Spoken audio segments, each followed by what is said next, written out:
Today, I'm excited to welcome Denise McLennan.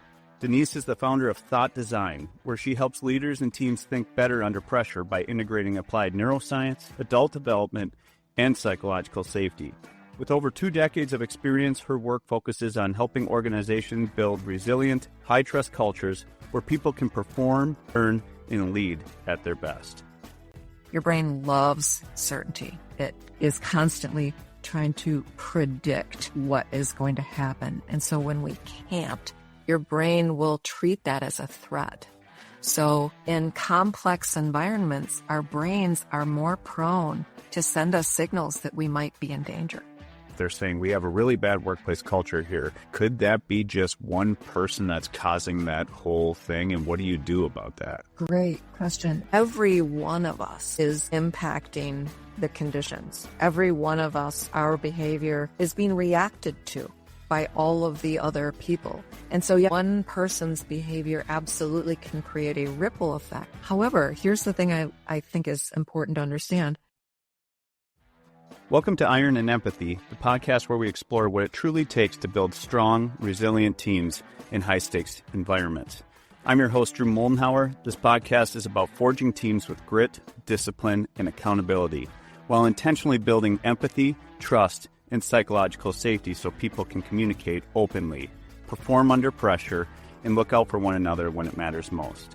Iron and Empathy is proudly sponsored by Blue Ethos Specialized Training, a national leader in workplace violence prevention, active threat preparedness, and de-escalation training. At Blue Ethos, we don't just focus on safety.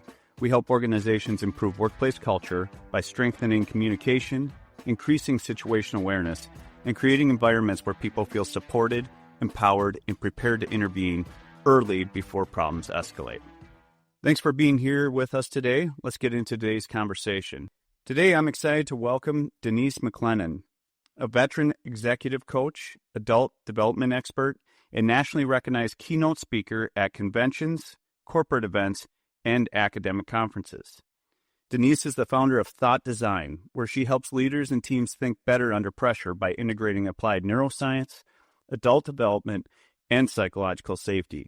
With over 2 decades of experience, her work focuses on helping organizations build resilient, high-trust cultures where people can perform, learn, and lead at their best. I met Denise in Atlanta, Georgia at the SOAR conference, which is an HR conference. Since then, I've attended a few of her webinars and met with her to discuss ways to improve psychological safety in the teams that I work with. She's very fascinating, great person. Denise, I am so happy to have you here. Welcome. Drew, thank you so much for having me. You know that I'm one of your super fans. Well, I love that. And you know, I'm going to be honest with you. When I first met you and you came up to me and we were talking at the Atlanta conference, you told me you did some work with psychological safety. And I'll be honest with you, when I first heard the term, I didn't know what it meant. And after we had a few conversations, it really clicked into me as to how important this work really is. Would you mind just taking a very basic approach and telling us what is psychological safety? Why is it so important? Yeah, of course. So psychological safety is, it's a term. It's one of those terms that can sound a little bit kind of woo-woo-ish to people. And that's kind of unfortunate. But it turns out there's not really a better way to describe this thing that happens for humans, which is the thing our brain does in every single situation we're in, where it's scanning our environment using all of our senses. By the way, your brain does that 5 to 7 times every second. And it's just deciding whether it needs to hit the brakes or not. Am I safe enough to do things that I want to do? So at work, there are things like asking questions, being myself, admitting a mistake, disagreeing with someone, all sorts of things that we have to do as part of our work. And it's not enough to tell a person that they need to do these things. That person's brain is going to be assessing the situation and letting them know if it's okay to do that or not. And so our brains are constantly assessing, of course, our physical safety. You deciding whether you're going to step onto that rope bridge and go across the river is really just your ability to discern if that's safe enough for you to do, because your brain wants you to stay alive. It is also doing the exact same thing psychologically. Okay. So for an example, that would be I'm a new person, let's just say in the workplace, and I walk into something and I see maybe a conflict or I see someone putting someone down. Psychological safety would say, I don't really want to speak up in this environment because the way that this person is talking right now. So to be safer, I'm just going to keep to myself. Would that be? Yeah, that would. Probably. There's so many versions of that, right? So someone in that very same situation might also think about what might happen if they don't say something, and that could feel less safe. That could feel more risky. And so they might make a different decision about how they do that. But this happens, Drew. It is happening all the time in every relationship that you have, every person that you're with, even the person that's checking you out at the grocery store. Your brain is just deciding, is it safe for me to do whatever it is that I might have an impulse to do? And if your brain gives you that signal, nope, you better hold back, hit the brakes. You're going to stay silent. You're going to hold back. You're going to be protective of yourself. Your brain's always going to want you to lean into safety. Interesting. Okay, so this isn't just for the workplace. This is in personal relationships. This is going out in public. This is all over the place. Everywhere, all the time, with the people that we know, with strangers. Just this is a part of what human brains do when we encounter other humans. It's just part of how we relate. It's baked into every single relationship. So here's another way of thinking about this. Sometimes they use the metaphor of psychological safety being like the weather. It's always there. The weather is the conditions in which we are living, right? So we're always responding to those conditions. I'm a little happier when it's sunny out. I feel more energetic. There's a photo that I use when I'm teaching this sometimes of a nasty winter morning taken from inside a car through the windshield. And I'll say, how many of you have ever driven on this morning? And what is that like? And the truth is that even the best driver, the most experienced driver, will have a different experience of driving on that kind of morning, because the conditions are driving the behavior, and they're actually driving everything physiological about the experience. When I'm driving on that morning, my shoulders go up to my ears. Yeah. I grip the steering wheel. I drive slower. Other people do it differently. But my brain goes, okay, the conditions aren't great, so adapt your behavior to the conditions. And every relationship has weather. I love that. And, I use that in my de-escalation training too. And it's a great metaphor.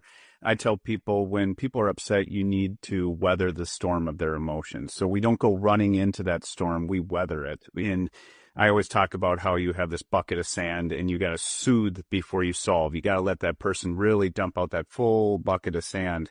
We don't necessarily want people to just solve our issues right away. Sometimes we want to be soothed. And that's how I say, weathering the storm. So I like how you say that. That's a great metaphor to draw back to that. Love it.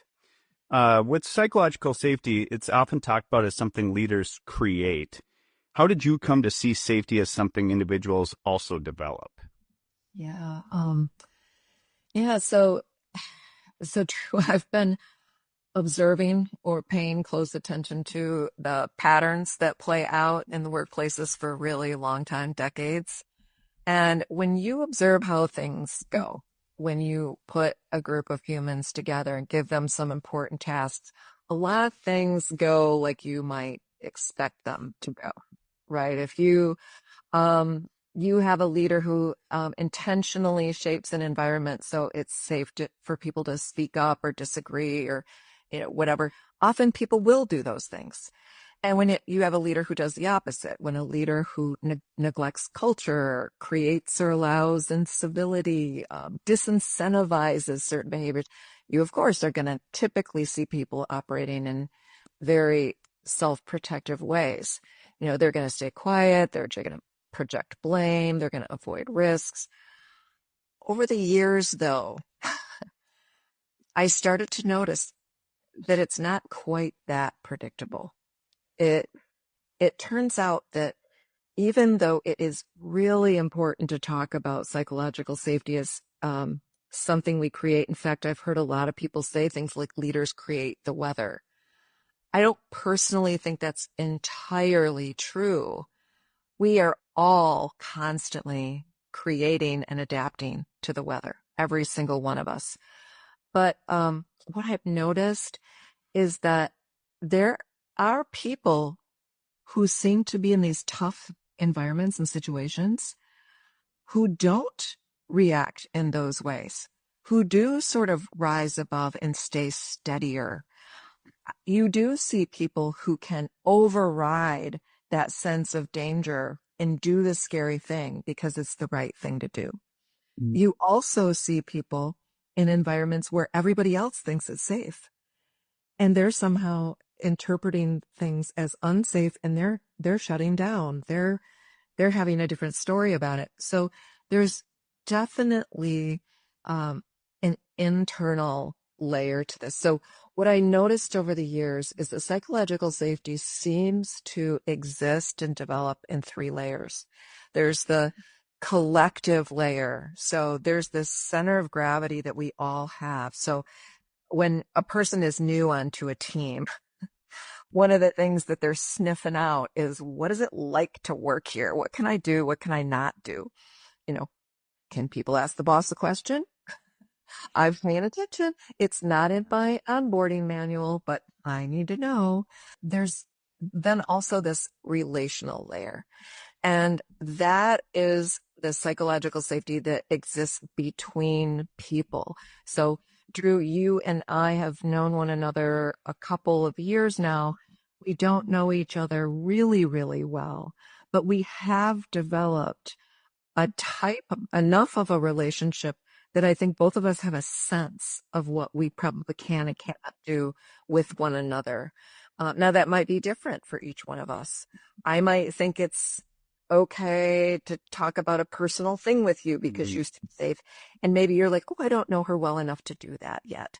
But that still does exist. And then that's related to that 3rd layer, which is the individual sense-making layer. So every human is constantly interpreting and making sense of their environment, of everything that's happening. We draw on all sorts of things. Our experiences, our personality, our wiring, our mood, all our emotional development is a huge piece of this.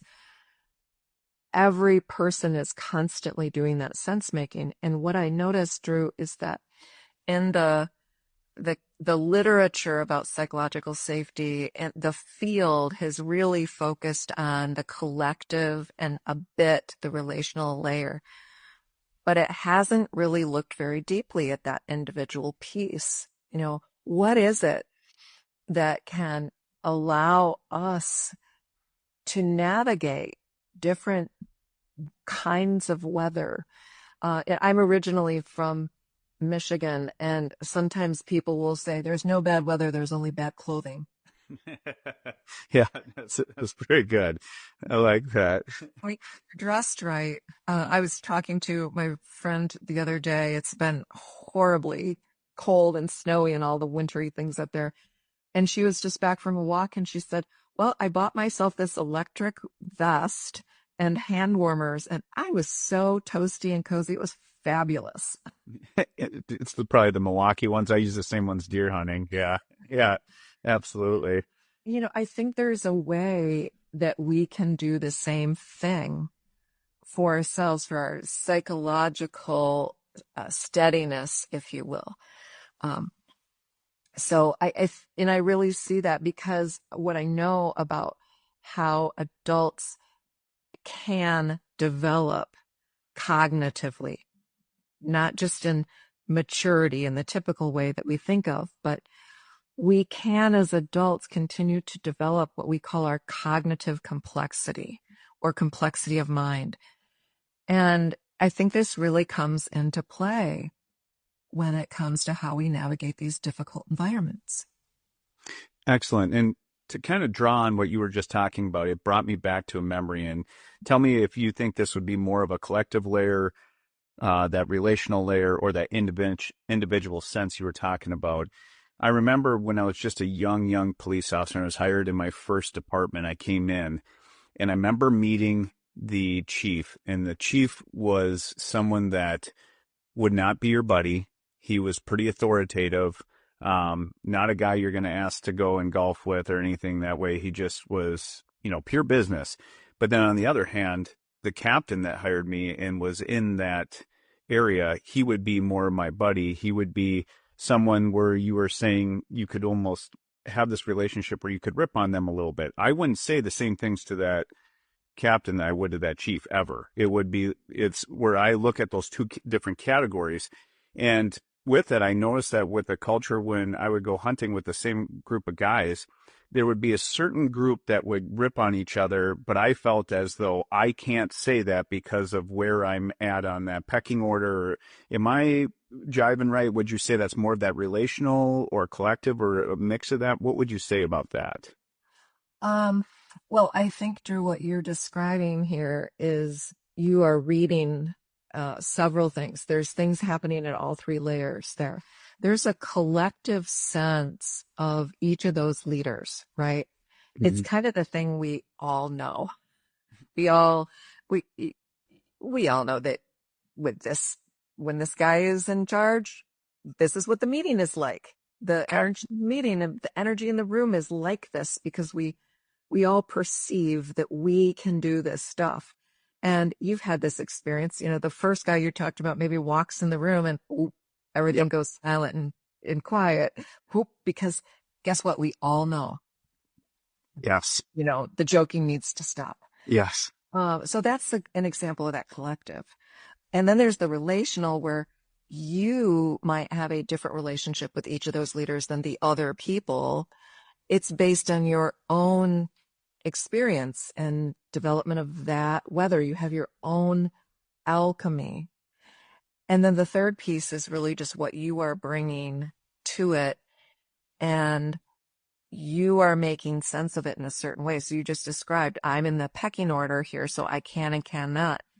Your perception of what that means is the thing that is giving you the can or cannot. You know what I'm saying? So absolutely. So that first leader might say to you, Drew, you can tell me anything. Yeah. Yeah. Probably you're not gonna. Right? No, absolutely not. No, especially just the way he would come into the room, the presence, that kind of way. I'm not going to tell him something that's on my mind. Right. No. Are you going to say, my wife and I had this talk the other night?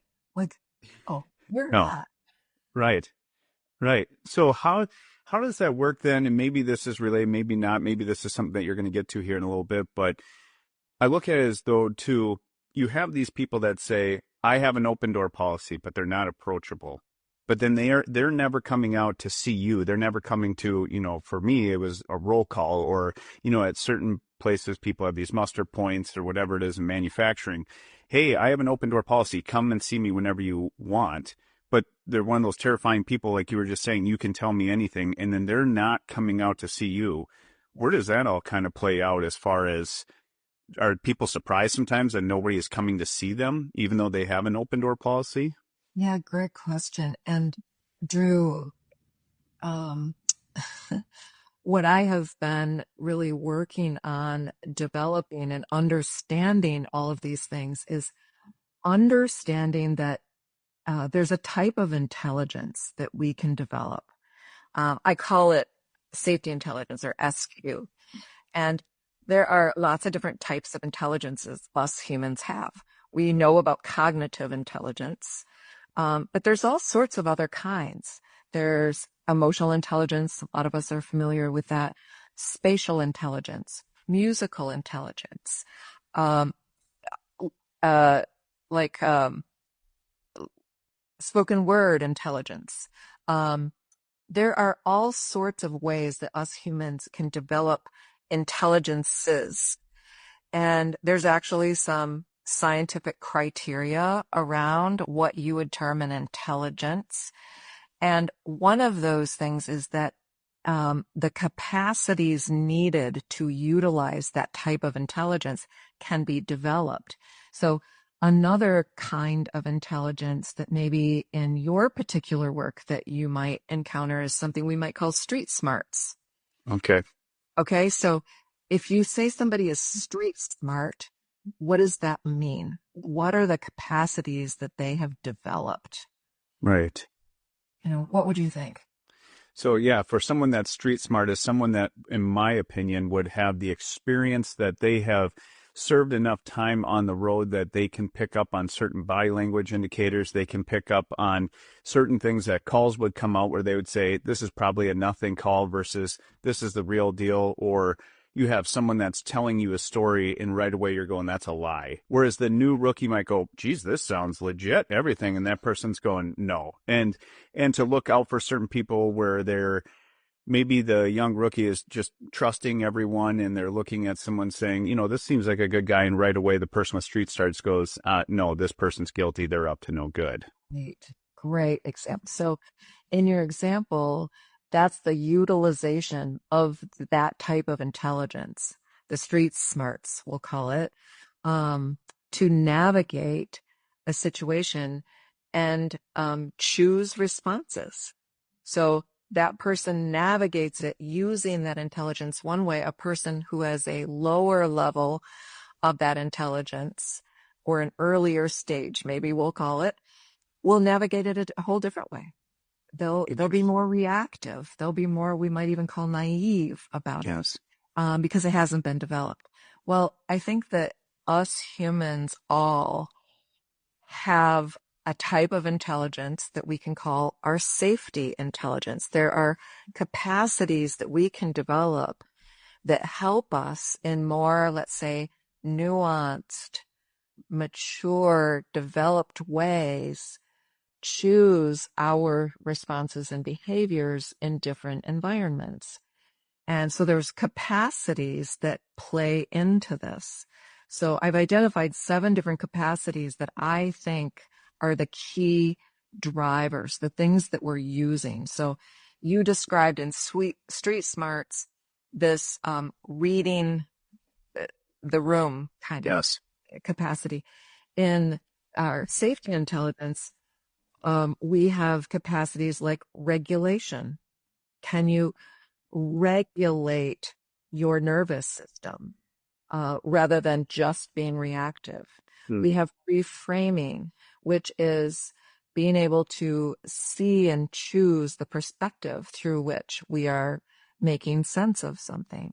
We have relational attunement, which is our ability to really read others and read our own impact on others and read and know what others are needing in a situation, how they're making sense of things. We have risk orientation, which is our ability to take an assessment of a risk and potentially override maybe fear or things that might first come up, to really have more of a wide awake assessment of risk.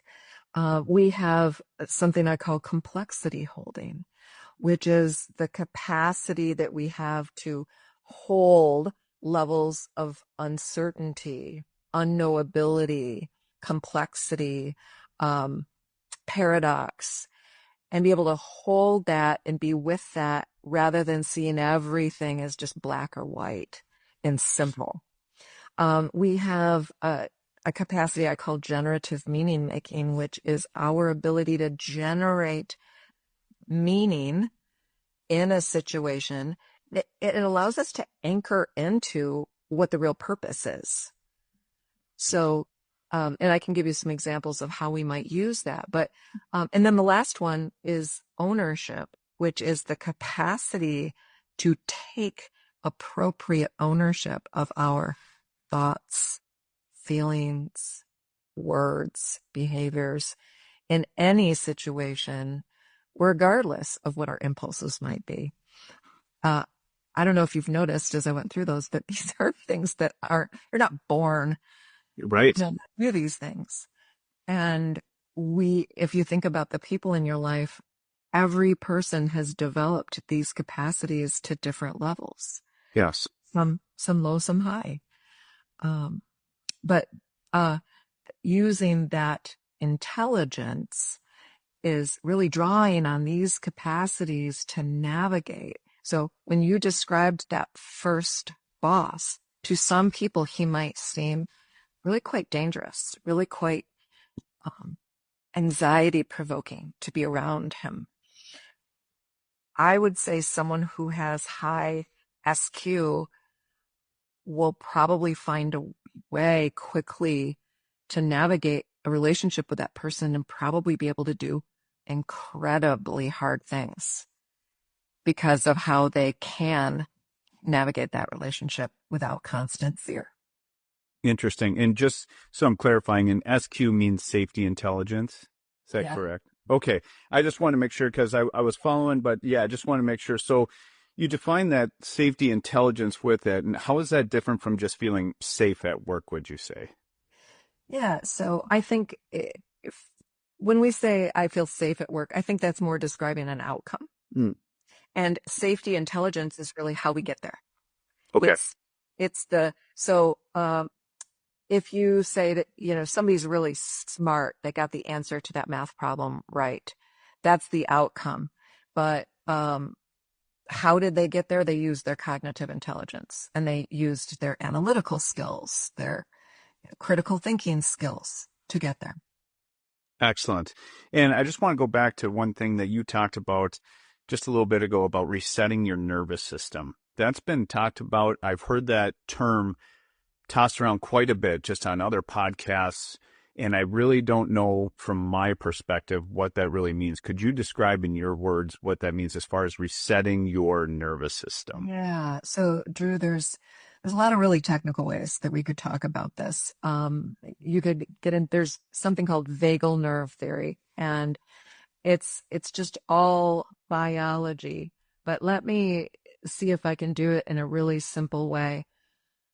Your brain, I mentioned this, scans your environment 5 to 7 times every second.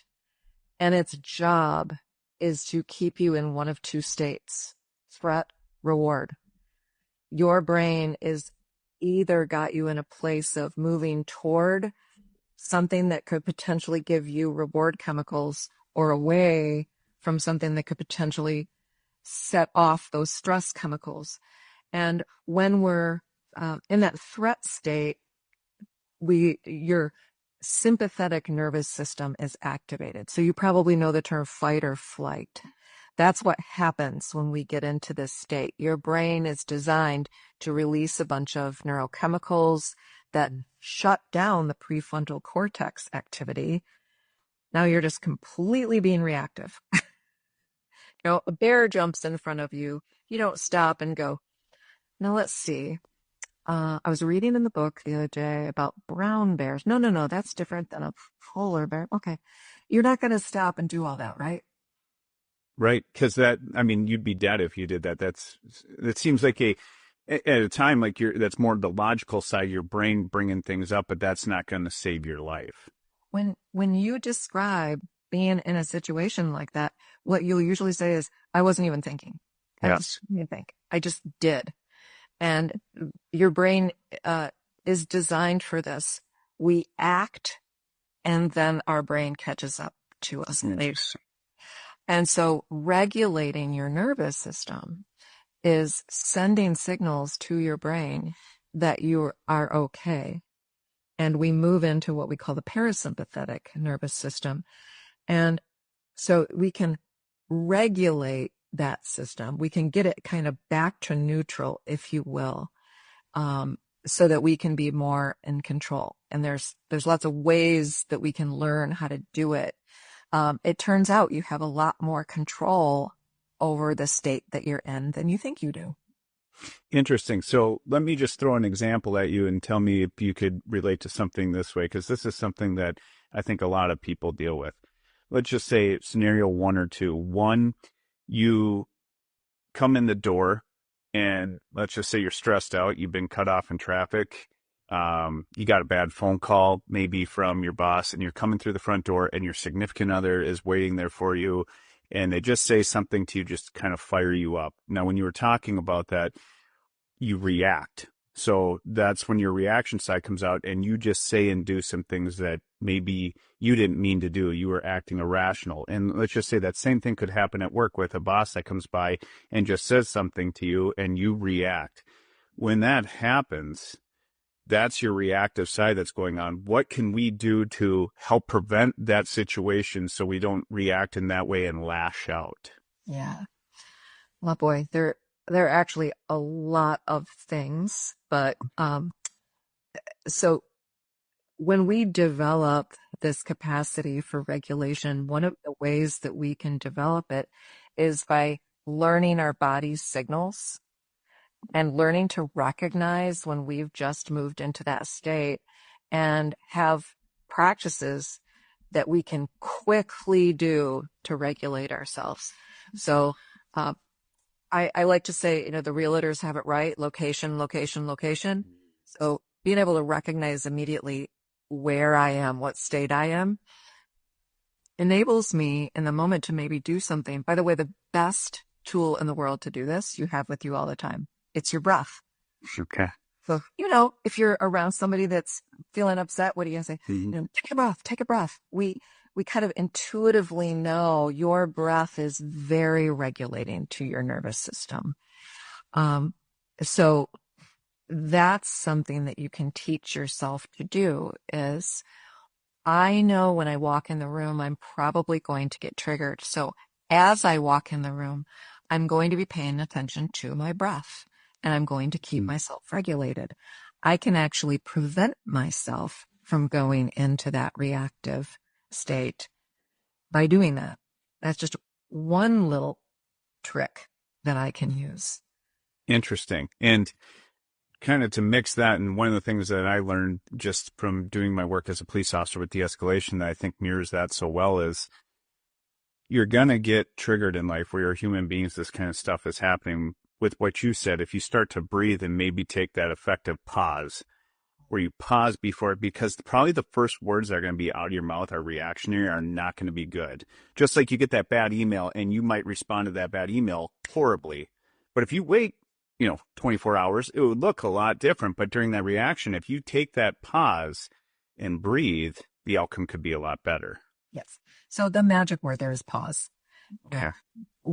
Whatever type of pause you can create is going to be very regulating, because in that pause, your brain is going to get the signal. We're okay. We're not reacting here. And it's going to slow down. So one of the neurochemicals that is being dumped when you've been triggered is cortisol. Most people have heard of cortisol.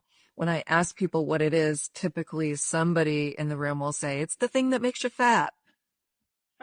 Sure. Yeah. Specifically, what its job is to slow down the fuel to the places in your body that should be quieted down and not burning calories when you're in threat. Your digestive system, for one, which is why you feel it in your belly when you get upset or nervous. More importantly, it's your prefrontal cortex. This is the executive center of your brain. That part of your brain is responsible for that critical thinking, that present kind of thinking that you can do. The reactive behavior comes when we are reacting something we've acted before. That comes when your prefrontal cortex is shut down. It's not available to you. So I like to say, none of us thoughtfully choose defensiveness most of the time. Me too. Right. We don't thoughtfully choose saying something really offensive or upsetting. We typically, as you said, blurt those things out and then regret it later when our prefrontal cortex is back online. And so this regulation capacity is really teaching yourself all of the skills to recognize when it's happening. You're not going to stop it completely from happening. Sure. It's just part of being human. It's how we're designed. But what you can do is you can get yourself back faster. Okay. So you've had experiences in your life where you've been, as I'd say, dysregulated. Yes. A pretty long period of time. Yes. Damage can you do in 10 minutes versus 1 minute? And you can actually stay in that state for days. Wow. Unfortunately, cortisol stays in your system for 28 to 48 hours. So if you get a big, heavy hit of it, it's sticking around. And I envision when this happens, so let's just say, Drew, you walked into the room and that person who triggers you says the thing that gets you into that triggered state. Envision this faucet in your head that just opened up and it's just dumping cortisol into your system because that's what it's designed to do. The longer you let that faucet run, the more cortisol you have in your system, the harder it's going to be to get yourself regulated again. The longer it's going to take for you to fully come back online. The quicker you can get that faucet turned off, the better off you'll be getting yourself into a place where you can choose your behaviors again, choose your thoughts and words again. The only person who can turn that faucet off is you. Interesting. Literally, the only way it gets turned off is if you learn how to get it turned off fast. And on average, for people, and I'm just curious about this, for people on average, is there a certain number that when something like this happens, I walk in that room, that person's there, the person that I've been working with for years that I can't stand, they put me down. Is there an average of how long my prefrontal cortex is off or how long I might say something super irrational that I need to get that back just on average with people? It's a great question. And there actually is this number. What neuroscientists will say is that it takes us an average of 20 minutes to get back online when there's a triggering event. Wow.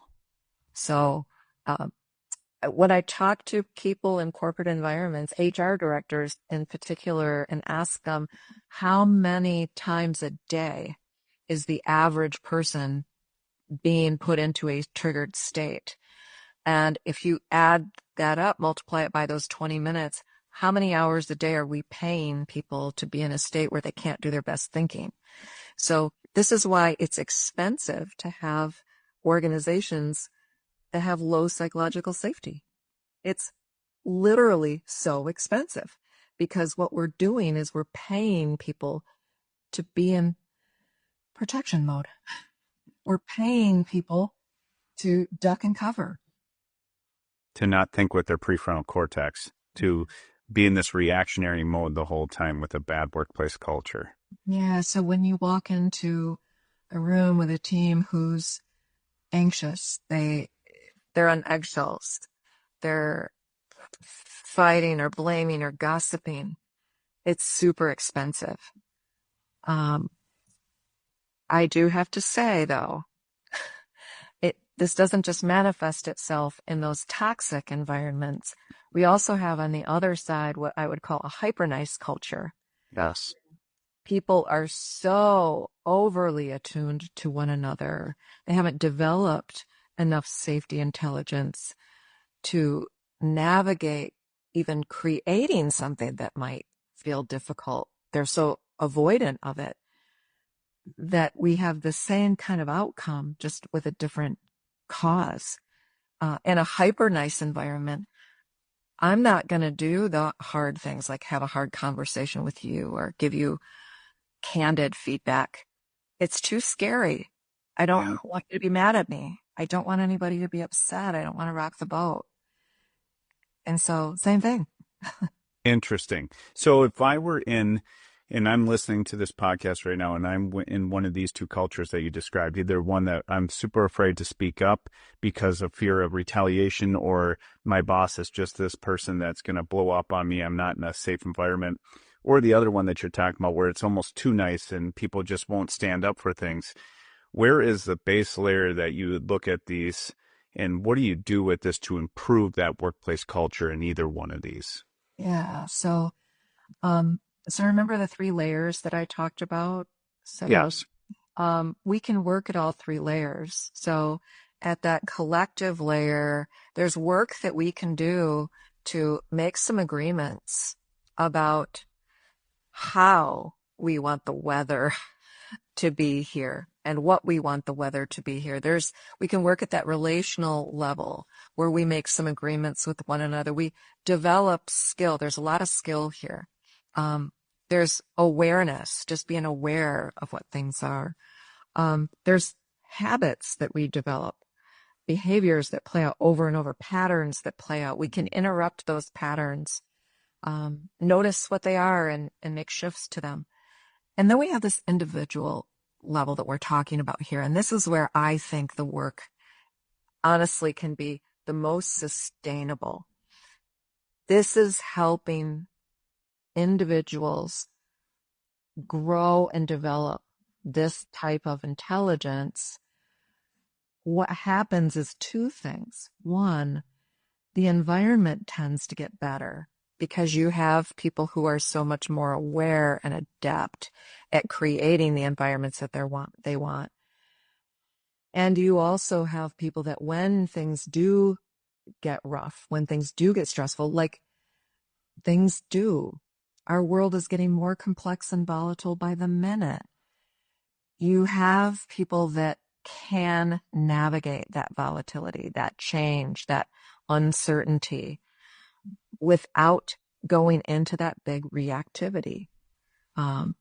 They can do it. They can get through the difficult thing.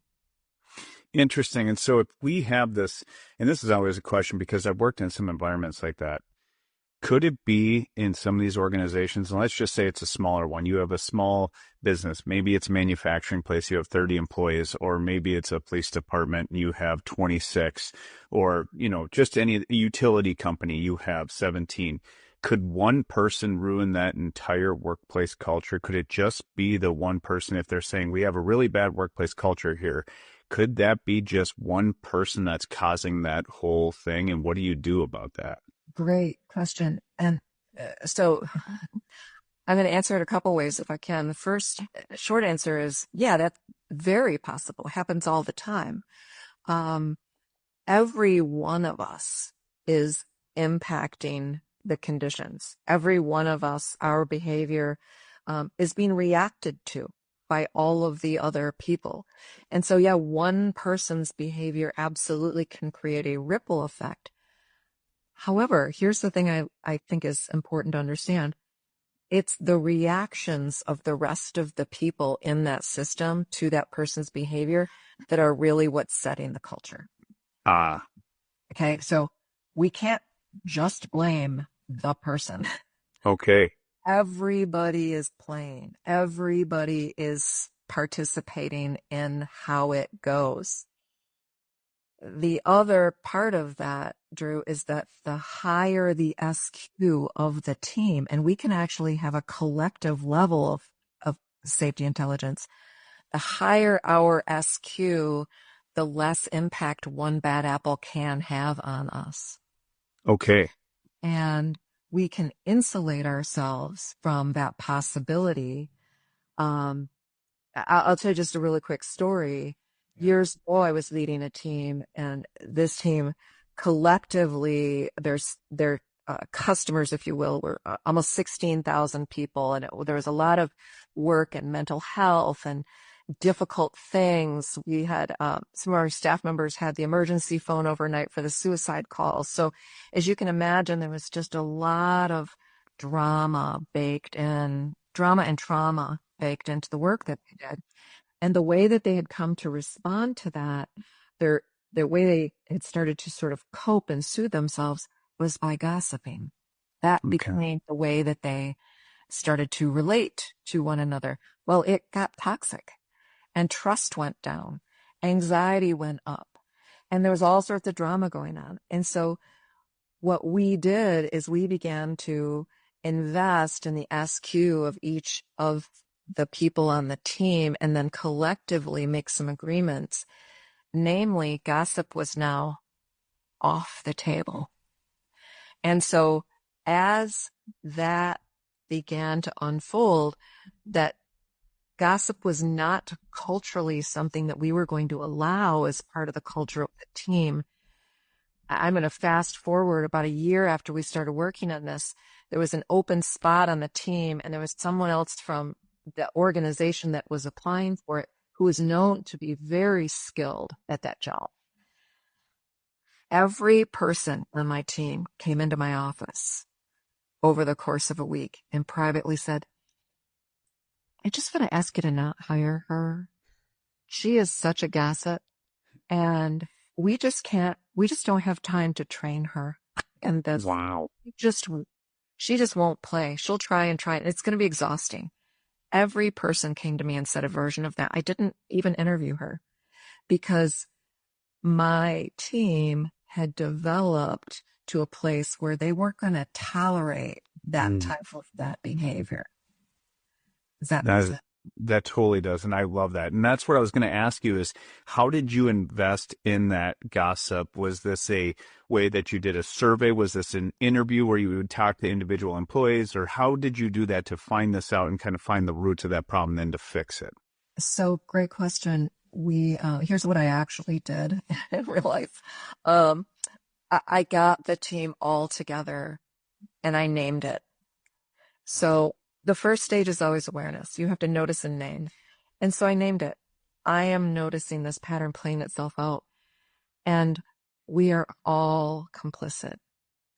Every one of us has either gossiped or we've smiled and nodded while someone else did and encouraged the behavior. Every one of us has participated. For sure. And now let's talk about the impact. What is it costing us?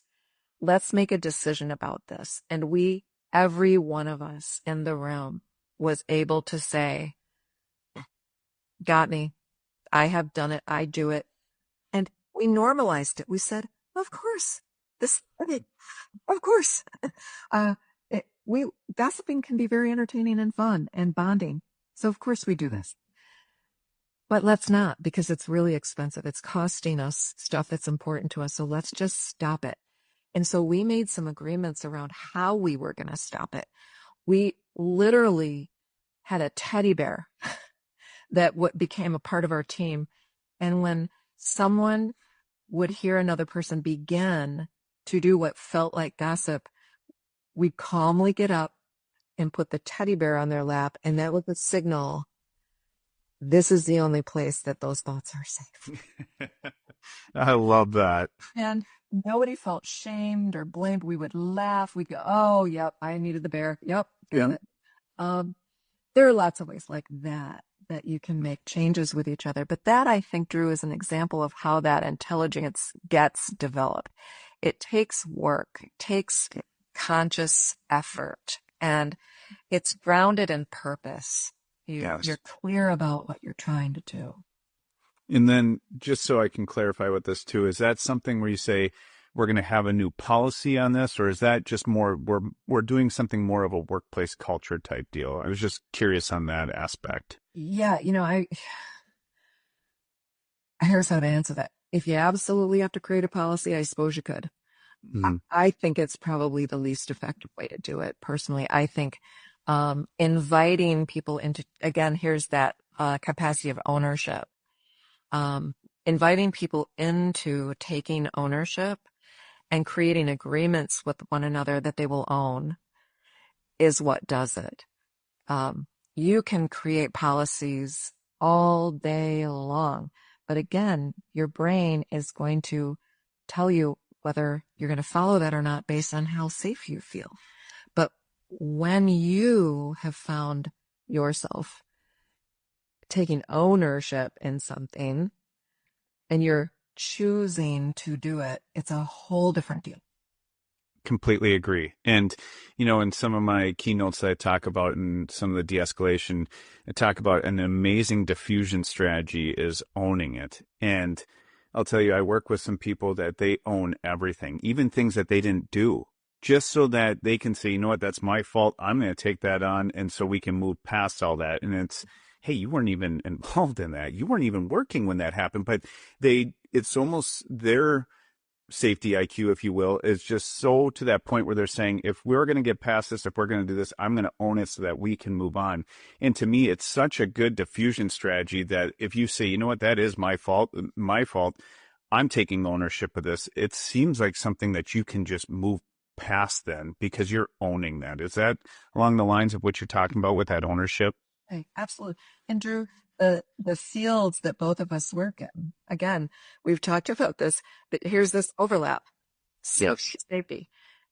Our brains have what we call a fear network, a neural network in your brain that activates when fear is activated. And whether it's physical fear, emotional fear, psychological fear, doesn't matter. It's the same network and it has the same impact.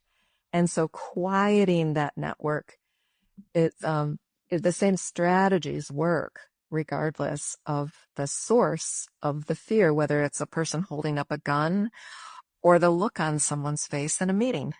It doesn't matter. Your brain is going to react to it exactly the same way. Kind of like that email versus the grizzly bear. I mean, it's the brain still having that hijack of, hey, this is still causing the same thing in my brain. It is the same biological system at play, which, by the way, hasn't evolved since our hunter-gatherer ancestors really at all. It's the same. It's the same, right? It's alive. That's a good point. Our bodies didn't anticipate email, but it's still the same. Same causing that. So you work with leaders in a lot of complexity, political pressure, funding cut, change fatigue. What happens to psychological safety when that complexity in that organization increases? Oh, boy. Drew, I think we can all agree that our world is becoming more complex, more volatile, more uncertain all the time. And as part of all of that, we have uncertainty. And certainty is something that your brain pays a lot of attention to. Your brain loves certainty. It is constantly trying to predict what is going to happen. And so when we can't, your brain will treat that as a threat. So in complex environments, our brains are more prone to send us signals that we might be in danger. Think of what happened to the world during COVID. We started hoarding toilet paper almost instantly. That was reactive behavior. That was protective, real base kind of behaviors we saw in humans all across the globe, just humans. So there's a strong relationship between the levels of complexity and the challenges and problems that we're facing and how people are going to perceive those environments and how safe they are. So I think leaders really need to be aware of this, really need to become literate, I would say, in the science of complexity and understanding it, because we lead differently in complexity than we do in more predictable environments. We've been taught plan, plan, plan. Yeah. Well, guess what you can't do in complexity? Plan. Exactly. Yeah, right. We've been taught leaders should know what they're doing. They should have lots of experience and expertise in things. If you know what you're doing, you can be a leader. Well, guess what? In complexity, sometimes knowing what you're doing leads you to do exactly the wrong thing. For sure. Your experience is what worked then, but it isn't necessarily what works now. So an example I like to give is just parenting.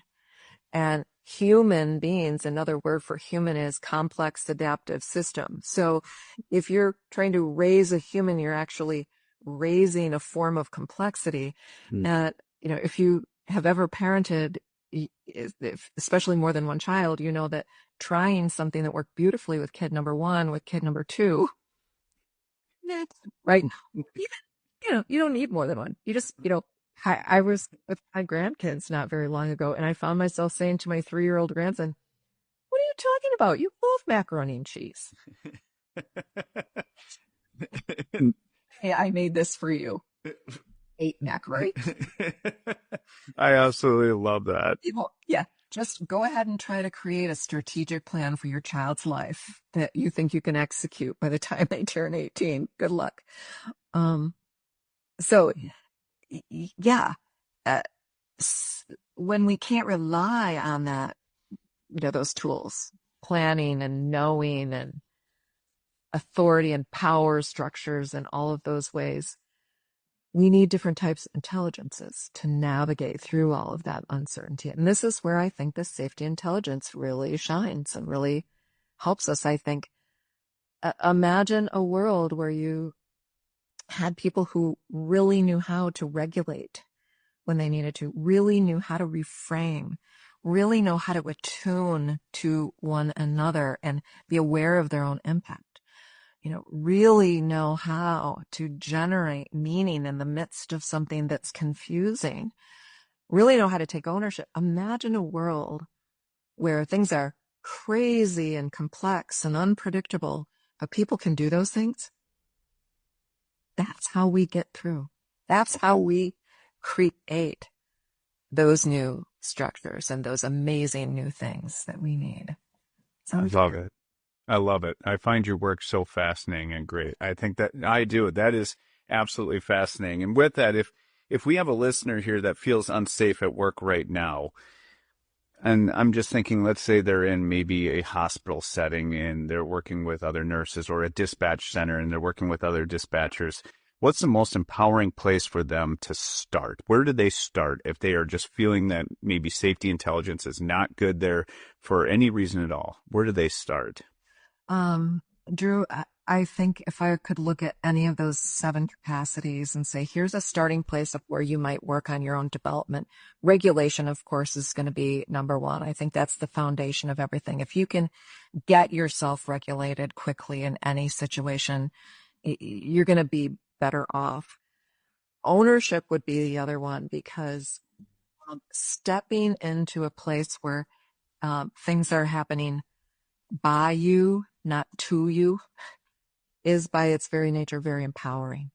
You're in your own power. We forget about the power that we do have in those environments. And I think we also forget that even our reactive behaviors are part of the story of this environment. And when we can take responsibility for those, so we're not impacting others negatively and building up this big cloud of anxiety and fear, we can get more centered. We can choose those behaviors one by one rather than being at the effect of those. And I don't know about you, but I have had many a time where I have been in those environments and I've been very reactive, and I find myself at 3 a.m. laying in bed going, why did I say that? Or why didn't I say that? I really needed to say that. I'd like to have less of those nights. I don't know about you. Yes. I feel better about things when I'm able to, in the moment, navigate through.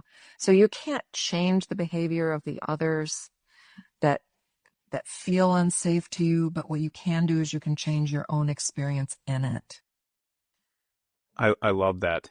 I think that's so important. And like what you're talking about with that, with the regulation and the ownership, it's almost like you're releasing the stuff off of your chest because you're just holding it in. And the more you hold it in, just like you're talking about at 3 a.m., it can cause those anxiety, those panic attacks that you need to release this. And I've had those times in my life where I've had a talk with some of my coworkers and said, I know I got to be doing this better, but how can we come to an agreement on this? Or we have some kind of strategic agreement that we talk about. And afterwards, you almost feel free, like you're out of prison. You have released all this tension and stress, and you got it out there, and you did it respectfully, and you have a better working relationship.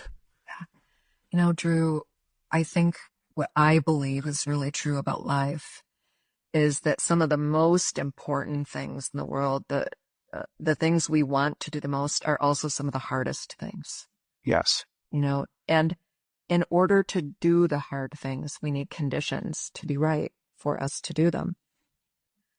And I want to be able to do hard things. Yes. So, it all goes together, right?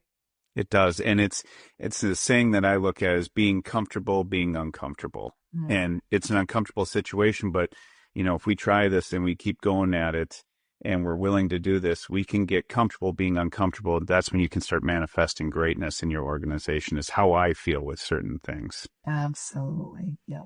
So with that, if organizations took safety intelligence seriously, and you talked about this regulation and owning it, what would it look like differently in maybe 3 to 5 years down the road? Wow. Again, just talking about the level of complexity that we are all facing. I think this is what enables us to solve this really hard problems.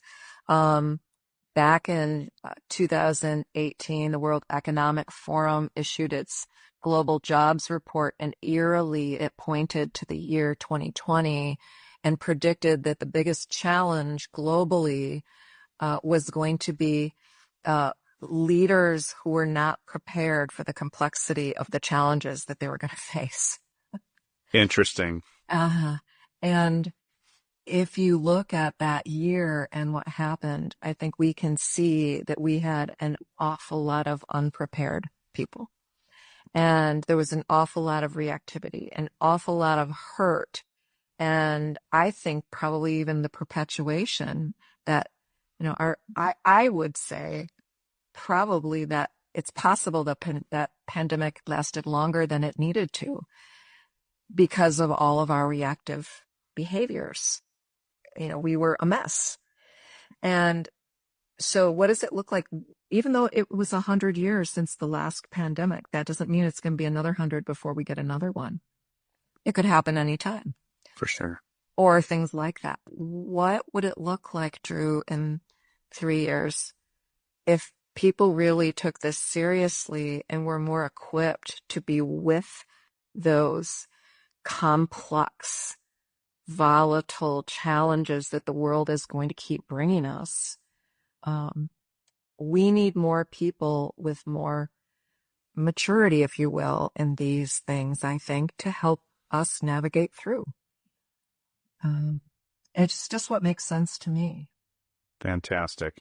And so just to wrap up what we're talking about here, Denise, if you're very successful with your business, everything you have going on here, I really enjoy talking to you. If someone were having some issues at their workplace right now and they were listening to this podcast and they go, I'd really like Denise to come in here and talk with us to work on these things to make us better, how would you say these people can get a hold of you, and what would you recommend for them to do kind of moving forward so that we can build these better teams, we can build these better workplace cultures? Well, thanks. Yeah, I think our website is probably a great starting place, thought-design.com. And the first place that we usually begin is that awareness piece. I would say if you're going to do a jigsaw puzzle, I ask people all the time, what's the first thing that you would do? And most people say, well, I start putting the edges together. And I like to say, well, first you probably better look at the box and see if you're willing to spend hours of your life putting 1,000 brown pieces of a lion together. And then you need to get those pieces flipped. And you need to get them all facing in the same direction so you see what you're working with. And I think the same thing is true about looking at our cultures and our patterns. We have to flip the pieces first. We have to get a good vision of what we're trying to build. And so we have some assessment processes. We create what we call an insight map for people so they can kind of see the patterns that are playing out and make some good decisions. There's not a one-size-fits-all solution to any of this. It's just jumping in and seeing what you've got. Fantastic. I love that. And you also do some webinars on LinkedIn. I know I've attended a few of them. I absolutely love them. I ask questions from there. You and your team put them together. Fantastic. Could people just, if they jumped on LinkedIn, do you post those, or how does that go about? Yeah, thanks. Sure do. Yeah, we post those as often as we can. We do regular virtual learning events, whether it be a shorter webinar or a longer workshop. And then, of course, we just do lots of custom stuff for people where we go in and get on site with their team and or have teams come into our space. So yeah, if there's work that you need to support leaders, and we have developed a program we call the Empowered Leader, which is, as far as I know, the only leadership development program that's ever been developed specifically to equip leaders to create psychologically safe cultures and grow and develop safety intelligence in their teams. That's something we'd love to talk to people about. Fantastic. Well, Denise, as we wrap up, here's the takeaway. I believe that psychological safety isn't something we wait for leaders to give us. It's something we practice every day. Safety intelligence shows up in how we respond to discomfort, failure, and conflict, especially when the stakes are high. Small moments matter: how you speak up in a meeting, how you listen under tension, and how you regulate yourself before reacting. If you're feeling unsafe at work, the most empowering place to start is what you can control: your awareness, your choices, and your responses. When organizations take safety intelligence seriously, teams don't just look nice. They become resilient, honest, and capable of performing when it matters most. Thanks for spending time with us today on the Iron and Empathy podcast, and thank you, Denise, for being here. Thank you, Drew. Such a treat always to talk with you. Appreciate that.